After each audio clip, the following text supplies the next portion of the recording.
ମୁଁ ଗୋଟିଏ କଥା କହିଥିଲି ନାଇଁ ହାରିବାର କାରଣ ଢୋଲ ଭିତରେ ମୂଷା। ତ ଏଇଟା ମୁଁ କାହାକୁ ଲକ୍ଷ୍ୟ କରି କହିଥିଲି, ମୁଁ ସେମିତି ବ୍ୟକ୍ତିଗତ କାହାକୁ ମୋ ମନ ଭିତରେ ଅନେକ କଥା ଅଛି, ଯେହେତୁ ମୁଁ ହାରିଛି କହିଛି। ତେଣୁ ହୁଏତ ଯେଉଁମାନେ ସହକର୍ମୀ ଅଛନ୍ତି, ଯେଉଁମାନେ ତୃଣମୂଳରେ ଅଛନ୍ତି, ଯେଉଁମାନେ ଉପରେ ଅଛନ୍ତି, କିଏ କେଉଁଠି ତ କିଛି ବିଟ୍ରେ କରିଥିବେ, ବ୍ୟାକ୍ଷ୍ଟାବିଂ କରିଥିବେ। ତ ସେ ଦୃଷ୍ଟିରୁ ମୁଁ କହିଲି। ତ କହିଲା ପରେ ହଠାତ୍ କାଲି ମୁଁ ଶୁଣୁଛି ମୋତେ ଆପଣ ମିଡ଼ିଆ ବାଲା ହଠାତ୍ ମୋତେ ଫୋନ୍ କଲେ, ଆପଣ କ'ଣ ପ୍ରେସ୍ କନଫରେନ୍ସ କରୁଛନ୍ତି? ମୁଁ ଆପଣଙ୍କୁ ମନା କଲି, ମୁଁ ତ ଘରେ ଶୋଇଛି, ମୁଁ ଜାଣିନି। ତ ଗୋଟେ ସୁଚିନ୍ତିତ ଷଡ଼ଯନ୍ତ୍ର କଲାବେଳେ ମୁଁ ପ୍ରେସ୍ କନଫରେନ୍ସ କରୁଛି, ତାର ଏଗେନ୍ଷ୍ଟ ସେ ବାଇଟ୍ ଦେବେ, ଏସବୁ ଯୋଜନା କରାହେଲା। ମୁଁ କିନ୍ତୁ ଯେହେତୁ ମନା କଲି, ମୁଁ ଜାଣିନି ମୋରା ଭିତରେ ପଶିବାର ନାହିଁ, ମୁଁ ତ କ'ଣ କହିଥିଲି। ହଠାତ୍ ଦେବାଶିଷ ସାମନ୍ତରାୟ ଆମ ରାଜ୍ୟସଭା ଏମ୍ପି ସେ ଗୋଟେ କ'ଣ କହିଲେ ଯେ ଅନେକ କିଛି କଥା କହିଲେ ଏ ବାବଦରେ, ଏବଂ ସବୁଠାରୁ ବଡ଼ କଥା କହିଲେ ଯେ ତାଙ୍କ ପରିବାରକୁ ଲୋକ ପ୍ରତ୍ୟାଖ୍ୟାନ କରିଛନ୍ତି। ଏ ଯେଉଁ କଥାଟି କହିଲେ, ତେଣୁ ନିଶ୍ଚିତ ଭାବରେ ସ୍ୱାଭାବିକ ମୁଁ ଏଇଟା ତାକୁ ପ୍ରତିବାଦ କରିବି ଆପଣମାନଙ୍କ ମାଧ୍ୟମରେ। ଏବଂ ପ୍ରତ୍ୟାଖ୍ୟାନ କାହାକୁ କୁହାଯାଏ ତେଣୁ ସେ ଜାଣିବା ଉଚିତ ନିହାତି, ଏବଂ ଅନ୍ୟମାନେ ଆପଣମାନଙ୍କ ମାଧ୍ୟମରେ ମୁଁ ସମସ୍ତଙ୍କୁ ଜଣାଇବା ଉଚିତ। ପ୍ରତ୍ୟାଖ୍ୟାନ କଲେ ମୁଁ କହି ରଖୁଛି, ଏବଂ ଆଉ କିଛି କଥା କହିଛନ୍ତି ସମାସ୍କନ୍ଦ, ସେ କଥା ମଧ୍ୟ କହିଛନ୍ତି। ପ୍ରଥମେ ଆପଣମାନଙ୍କ ମାଧ୍ୟମରେ ମୁଁ କହି ରଖେ, ଲୋକ ପ୍ରତ୍ୟାଖ୍ୟାନ ମୋତେ କରିଛନ୍ତି, ମୋ ପରିବାରକୁ କହିଛନ୍ତି। ମୋ ପରିବାର ହେଲା ଡକ୍ଟର ଦାମୋଦର ରାଉତଙ୍କ ପରିବାର। 1964 ମସିହାରେ ରାଜନୀତି ଆରମ୍ଭ କଲେ, 1977 ମସିହାରେ ମନ୍ତ୍ରୀ ମଧ୍ୟ ହେଲେ। ଦୀର୍ଘ 50 ବର୍ଷର ନିରବଚ୍ଛିନ୍ନ ଲୋକଙ୍କ ସେବା ସେ କରିଛନ୍ତି। ଜୀବନରେ ଅନେକ କିଛି କରିନାହାନ୍ତି, କେବଳ ଲୋକଙ୍କ ସେବା, ରାଜନୀତି, ଏବଂ ସେ ପରିବାର ଦାୟୀ ଦନୁ। ମାନ୍ୟବର ସଭାପତି ଦଳର ନବୀନ ପଟ୍ଟନାୟକଙ୍କର ଆଶୀର୍ବାଦରୁ 2019ରେ ମୋତେ ଟିକେଟ୍ ମିଳିଥିଲା, ଏବଂ ସେ ନିର୍ବାଚନରେ ମୁଁ ପାଖାପାଖି 70,000 ଭୋଟ ପାଇଥିଲି, ଏବଂ ବିଧାୟକ ଭାବେ ନିର୍ବାଚିତ ହୋଇଥିଲି।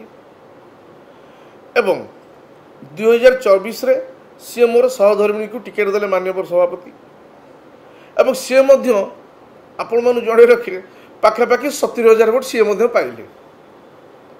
ତ 19ରେ 70,000 ଭୋଟ ମୁଁ ପାଇଲି, ଏବଂ 2024ରେ ମୋ ଧର୍ମପତ୍ନୀ ସିଏ ମଧ୍ୟ ପାଖାପାଖି 70,000 ଭୋଟ ପାଇଲେ।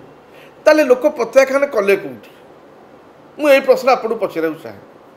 ଏଇନା ଆପଣମାନେ ମଧ୍ୟ ମନରେ ପ୍ରଶ୍ନ ଆସିବ, ଯଦି 19ରେ ମୁଁ 70,000 ଭୋଟ ପାଇଲି ଏବଂ 2024ରେ ମୋ ଧର୍ମପତ୍ନୀ 70,000 ଭୋଟ ପାଇଲେ, ତାର ହାଲିରେ କେମିତି? ତ 2019ରେ ମୁଁ ଯେତେବେଳେ 70,000 ଭୋଟ ପାଇଲି, କଂଗ୍ରେସର ଯେ ପ୍ରାର୍ଥୀ ଥିଲେ ସେ ପାଖାପାଖି 48,000 ଭୋଟ ପାଇଥିଲେ। କିନ୍ତୁ 2024ରେ କଂଗ୍ରେସ ତାର ଗୋଟେ ଦୁର୍ବଳ ପ୍ରାର୍ଥୀ ଦେଲା, ଯିଏ 8,000 ଭୋଟ ମାତ୍ର ପାଇଲେ। ବାକି ପାଖାପାଖି 40,000 ଭୋଟ, ଯାହାକୁ ମୁଁ ସାଉଁଟି ପାରିଲି ନାହିଁ, ଯେଉଁଟାକି ଅନ୍ୟଆଡ଼କୁ ଚାଲିଗଲା, ଯେଉଁଟାକି ହାରିବାର କାରଣ ମୁଖ୍ୟ ସେଇଟା ରହିଲା। ହେଲା କଥା। ତେଣୁ ଏଇଠୁ ଆପଣ ଅନୁମାନ କରୁଥିବେ ଲୋକ ପ୍ରତ୍ୟାଖ୍ୟାନ କଲେ କେତେବେଳେ। ସେ 70 ଥିଲା, ସେଇ 70 ଅଛି। ତାହେଲେ ଏବଂ ଏ କଥା ଉଠାଉଛନ୍ତି କିଏ ନା, ଯେତେବେଳେ 2019ରେ ମାନ୍ୟବର ସଭାପତି ନବୀନ ପଟ୍ଟନାୟକ ସମସ୍ତଙ୍କୁ ଟିକେଟ୍ ଦେଲେ, ସେ ସମୟରେ କଟକ ବାରବାଟୀରୁ ମଧ୍ୟ ତାଙ୍କୁ ଟିକେଟ୍ ଦିଆଯାଇଥିଲେ। ମୋତେ ଟିକେଟ୍ ଦେଇଥିଲେ ପାରାଦୀପ ନିର୍ବାଚନ ମଣ୍ଡଳୀରୁ, ଏବଂ ଯେଉଁ ପ୍ରଭାତ ବିଶ୍ୱାଳଙ୍କ ପୁଅ ସୌଭିକ ବିଶ୍ୱାଳ ତାକୁ ମଧ୍ୟ ଦେଇଥିଲେ କଟକ 14ରୁ। ଏବଂ ସେଇଥରକ ପାଖାପାଖି କେତେ 117 ସମସ୍ତେ ଜିତିଲେ, ଗୋଡ଼ି ମାଟି ସମସ୍ତେ ଜିତିଲେ, ସିଏ କାହିଁ ହାରିଲେ? ଯେତେବେଳେ କଟକ ବାରବାଟୀଟା ହେଉଛି ବିଜୁ ଜନତା ଦଳର ଗଡ଼। 80 ମସିହାରେ ଆପଣ ଜାଣି ରଖିବା ଉଚିତ, ଅବିଭକ୍ତ କଟକ ଜିଲ୍ଲାର ସଭାପତି ଥିଲେ ଡକ୍ଟର ଦାମୋଦର ରାଉତ, ନଗର ସଭାପତି ମଧ୍ୟ ଥିଲେ। ସେ ସମୟରେ ମଧ୍ୟ ମୁଁ ଦେଖିକି ଆସିଛି। ତ କଟକ ରାଜନୀତି ସହିତ ଆମେ ଓତପ୍ରୋତ ଜଡ଼ିତ, ଏବଂ କଟକଟା ହେଉଛି ବିଜୁ ପଟ୍ଟନାୟକ ଏବଂ ଅଣ କଂଗ୍ରେସର ଗଡ଼। ସେ ଜାଗାରେ 2019 ସେ ହାରିଲେ କେମିତି? ଯେତେବେଳେ ଆମ ଭଳିଆ ଯେଉଁମାନେ ସମାଜସ୍କନ୍ଦ ନୁହଁ ସେମାନେ ସବୁ ଜିତିଗଲେ, କିନ୍ତୁ ଏତେ ବଡ଼ ବ୍ୟକ୍ତିତ୍ୱ ସିଏ, ଏବଂ ସେ ହାରିଗଲେ କେମିତି? ଦ୍ୱିତୀୟ କଥା କହିବାରେ କାହାର ଅସୁବିଧା କି ନାହିଁ। ଦ୍ୱିତୀୟ କଥା ହେଲା 2024 ଇଲେକ୍ସନ୍ ଆପଣଙ୍କୁ ତ ଦେଲେ ନାହିଁ। କାହିଁକି ଦେଲେନି? ଦଳ ଚିନ୍ତା କଲା, ଆଉ ଜଣକୁ ଟିକେଟ୍ ଦିଆହେଲା, କିନ୍ତୁ ଦଳର ସଭାପତି ହିସାବରେ ଆପଣଙ୍କୁ ଦାୟିତ୍ୱ ଦିଆହେଲା ଦଳୀୟ ପ୍ରାର୍ଥୀକୁ କଟକ ବାରବାଟୀରେ ଜିତିବା ପାଇଁ। ହେଲା କ'ଣ? ବିଜୁ ଜନତା ଦଳର ଗଡ଼ ହେଉଛି କଟକ ବାରବାଟୀ, କିନ୍ତୁ ଦଳୀୟ ପ୍ରାର୍ଥୀ ସେଠି 3 ନମ୍ବର ରହିଲେ। ମୁଁ ତ 70,000 ଭୋଟ 19ରେ ଆଣିଥିଲି, 24ରେ ମଧ୍ୟ 70। ପାରିବା ପଡ଼ିଆ କିଏ, କଥା କହୁଛି କିଏ? ମୁଁ ତ ଆପଣଙ୍କୁ ମୁଁ ତ କାଲି ଆଶ୍ଚର୍ଯ୍ୟ ମଧ୍ୟ ହେଲି। ମୁଁ କହିଲି ଋଷି ଭାଇ ହଠାତ୍ ମୁଁ ତ କହିଲି କଥା, ସିଆ ଭିତରୁ ରଫ ଦେବାର ମାନେଟା କ'ଣ? ଆଦେହରେ କିଛି ଆବଶ୍ୟକ ମୋର, ମୁଁ ଯେହେତୁ ହାରିଯାଇଛି, ମନରେ ଅନେକ କଷ୍ଟ ଅଛି, ଦ୍ୱନ୍ଦ୍ୱ ଅଛି, କ୍ଷୋଭ ଅଛି। ନିଶ୍ଚିତ ଭାବରେ ସାରା ଓଡ଼ିଶାର ଲୋକ ବିଟ୍ରେ କରୁଛନ୍ତି, ଅନେକ ଲୋକ ବିଟ୍ରେ କରୁଛନ୍ତି। ନହେଲେ ଆପଣ ହାରିଲେ କେମିତି? ଆପଣ ନିହାତି ପାଖ ଲୋକ ବିଟ୍ରେ କରିଥିବେ।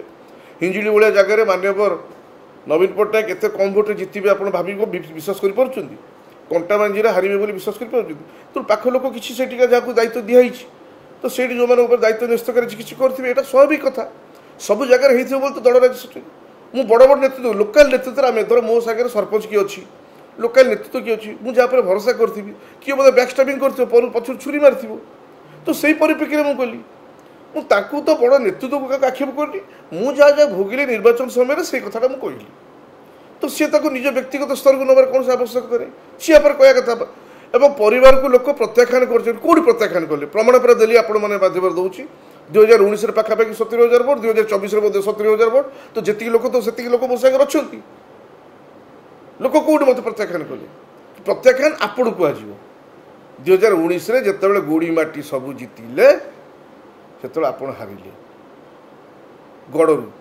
सेटा को प्रत्याख्यान कह प्रत्याख्यान निया आप नेतृत्व पर प्रश्नवाची आसीगला आप जो दायित्व दिगला और दलीय प्रार्थी 3 नंबर पोजिशन रहा तो यहाँ हूँ दुखदायक घटना सबु बेले कही आप जाती पारादीप जो थर पारादीप श्रमिक दिवस में जी मो विरुद्ध किसी गोटे मंतव्य देके आसवे मुझे जापर ना कौन मुझे सब हसी हसी आपण मानक कही मुझे कहे हाँ हाँ बड़ भाई कौ कौ कहीदे मुझे सब आडजस्ट करे मुझे क्या प्रतिवाद करनी भाई को मुझे बुझीपारे ना से कौन पे सब ये कथा कहते और ताकर मन भर सब आशा पारादीप गोटे थर प्रतिनिधित्व करेंगे कथा से जोटा भगवान लीला खेला तादर मोर किसी भूमिका नहीं तो भगवान की इच्छा से अन्य जगह दि जाए पारादीप प्रतिनिधित्व करने सुजोग मिलनी तो तार राग कहीं जीवनटा तो बेसी लंबा समय नुह अति अल्प समय ता भर एमती क्षोभ राग आपको रखी चलियार माने किसी न था मुझे सब बेले कही सी मोर संपर्क तो मु गोटे राजनीतिक परिवार अच्छी सी